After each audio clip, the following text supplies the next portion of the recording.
This overview supports the Keystone Stars transition from the revised or second editions of the Environment Rating Scales, ITERS-R, ECHRS-R, and FICRS-R, to the third editions, ITERS-3, ECHRS-3, and FICRS-3.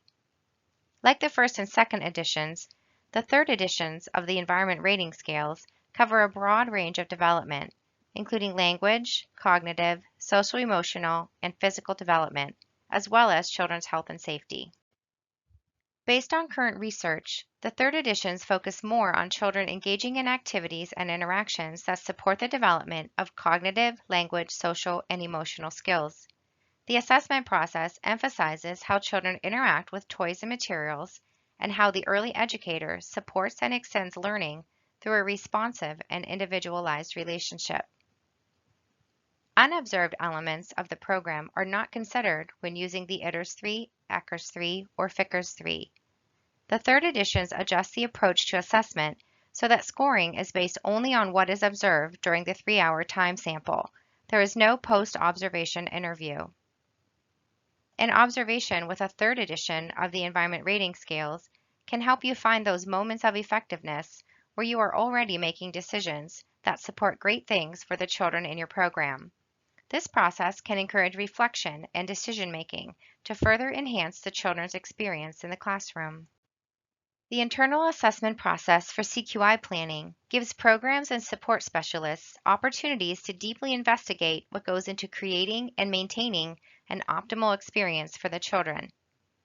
It isn't about checking off a box or filling out a score sheet, but focusing on what children are experiencing in the classroom environment and how and why those experiences and relationships help children develop and learn holistically. This growth-centered approach is more effectively and accurately complemented by the third editions, so the decision was made to move away from the revised editions. As of July 1, 2024, the use of the revised versions of the Environment Rating Scales, or ERS, has been discontinued.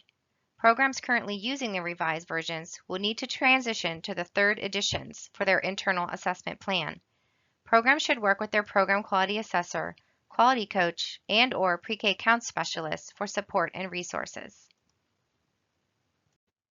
The ERS third editions build on the developmentally appropriate practices considered in the revised editions in 3 key ways.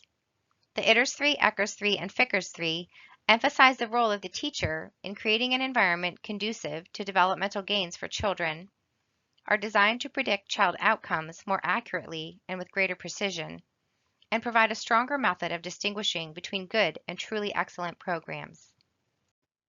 Programs currently using the Environment Rating Scales to observe out-of-school time programs should continue using the SACRS U for internal assessment. Want to learn more about the specific differences between the revised editions and the third editions of the ITERS, ECHRS, or FICRS?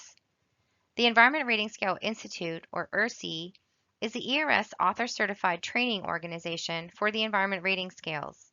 Here you can find the most recent additional notes for clarification and supplemental materials you'll need to support the use of the ERS, including scale-specific comparisons of the revised editions and the third editions. Additional resources are available to support the use of the ERS third editions. The All About books are organized to match the ITERS-3 and ECHRS-3 by subscale, item, and indicator, and clearly explain how to interpret each item and indicator. Spanish resources are available on the Environment Rating Scale Institute website.